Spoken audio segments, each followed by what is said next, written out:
I will never forget that evening. The Karachi air was thick and humid, the kind of summer evening where even the walls seemed to sweat. The scent of fresh jasmine from our garden mixed with the aroma of cardamom chai that I had just prepared. Had spent the entire day at the hospital with my 4-year-old daughter Ira, who had been burning with high fever. Alhamdulillah, her temperature had finally come down. My heart was still heavy with worry, but I wanted to share the good news. With the family, I was carrying a beautiful silver tray with hot chai, crispy samosas, and freshly baked biscuits. My dupatta was slightly slipping from my shoulder as I walked through the long marble corridor of our ancestral home in DHA Phase 5. The house was grand, high ceilings, crystal chandeliers, heavy silk curtains, and family portraits from my father's time smiling down from the walls. As I approached the large drawing room, I heard my mother's voice drifting through the slightly open wooden door. Her tone was calm, composed, and painfully familiar, the same soft voice that used to sing me lullabies when I was a child. Sara has already received more than enough. It is time we transfer the main properties, the factory shares, and the defense plots completely in your brother's name. She is married now. She has her own family. We must protect the legacy and the family name for our son.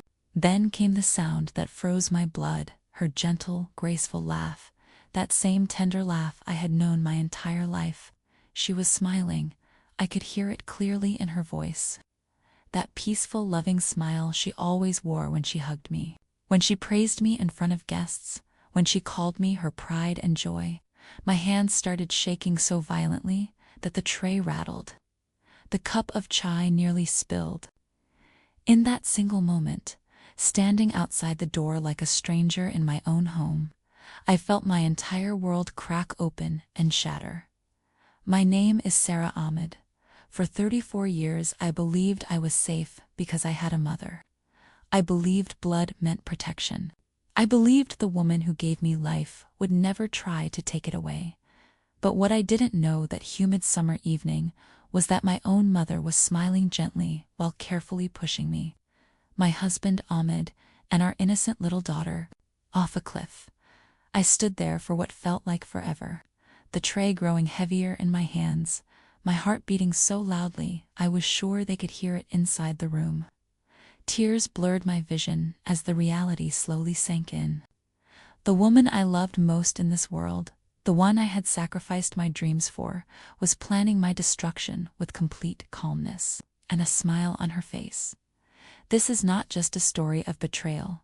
This is the story of how my own mother smiled, while my family tried to destroy everything I held dear, and how, from the deepest fall, I found the strength to rise again. I did not confront them that night. I quietly walked to my bedroom, locked the door, and let the tears fall until there were none left. Ahmed found me curled up on the floor. When I told him everything I had heard, he held me in silence. We both knew this was only the beginning of a long nightmare. The next morning, the kitchen smelled of fresh parathas and cardamom tea. Amy stood there in her perfectly ironed dupatta, looking every bit the respected matriarch. I gathered all my courage and spoke. Amy, I heard you yesterday. Why are you planning to take everything away from us? I am your daughter. I sacrificed my dream of becoming a teacher for this family. I helped Papa build the business for years. She turned to me with that same gentle, serene smile, the one that once made me feel safe and loved. Beta, you are becoming too emotional. Your brother is the son. He carries the family name. You have your own life now with Ahmed. Don't be selfish. Her calm justification shattered me more than anger ever could. There was no hatred in her eyes, only cold, calculated logic wrapped in tradition and a soft smile. From that day, the betrayal unfolded like a slow, painful unraveling. Over the following months, my mother, my paternal uncles, and my younger brother worked quietly but efficiently. Legal documents were changed, business shares were transferred, properties were quietly moved into my brother's name.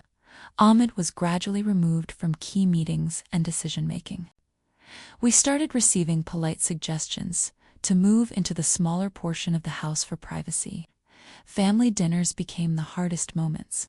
Amy would serve me the best pieces of meat, kiss Ayera's forehead, and praise me in front of relatives. My Sara is such a blessing from Allah.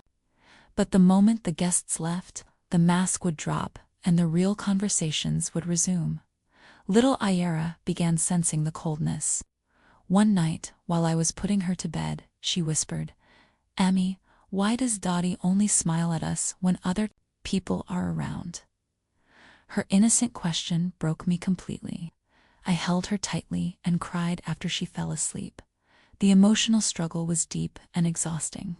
I felt shattered, exposed, worthless, and utterly betrayed by the one person I trusted most in this world. Nights were endless.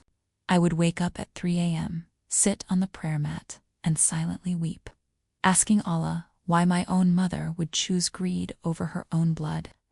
Depression wrapped around my soul like heavy iron chains. I lost appetite. My health deteriorated. I questioned every sacrifice I had ever made for this family. There were moments of complete darkness where I considered giving up.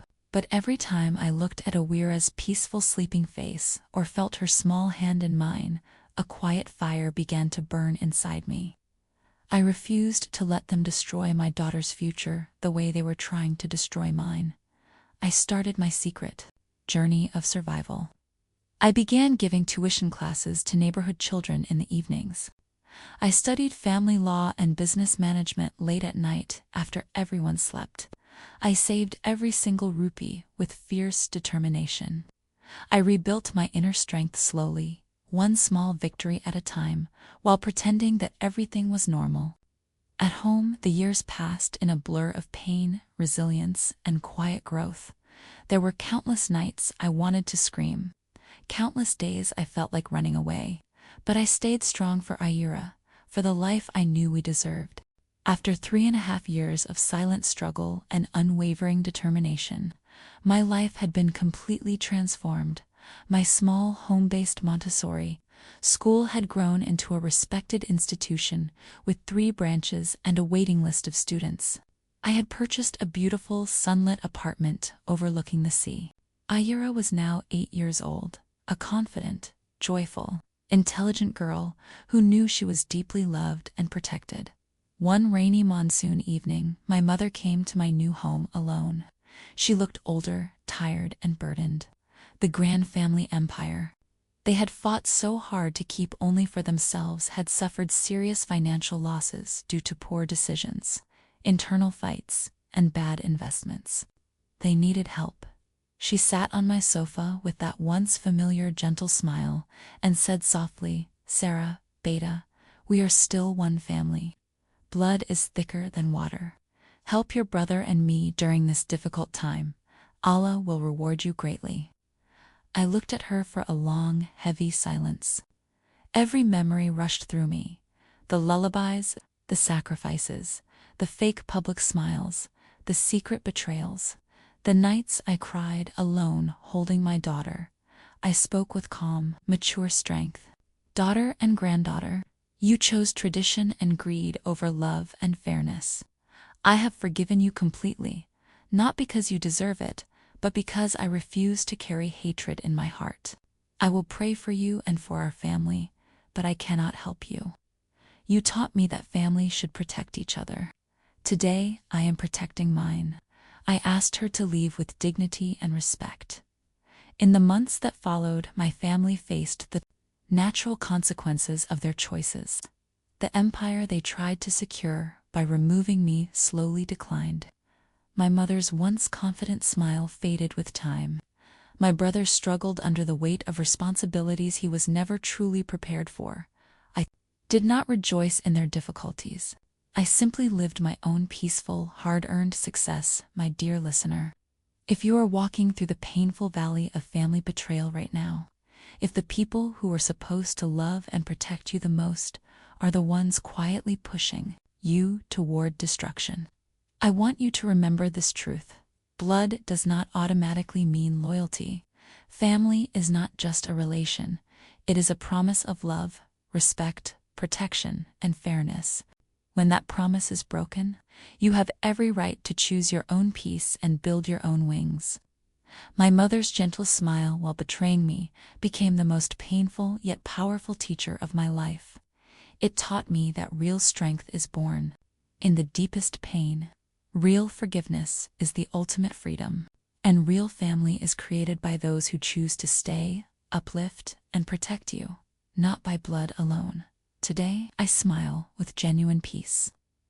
My daughter is growing up in a home filled with love, security, and possibility. I rebuilt everything they tried to take away, and I built it better. To every son and daughter carrying heavy family wounds, you are allowed to choose yourself. You are allowed to rise. You are allowed to fly after they tried to push you off the cliff.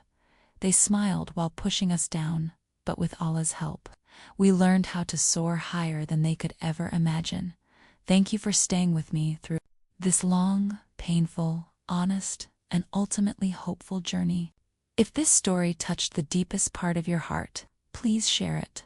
Someone out there is losing hope tonight and needs to know their comeback story has already begun. Keep healing. Keep rising. Your better, brighter days are coming. This is Sara, a daughter who survived, a mother who protected, and a woman who chose life after the deepest betrayal.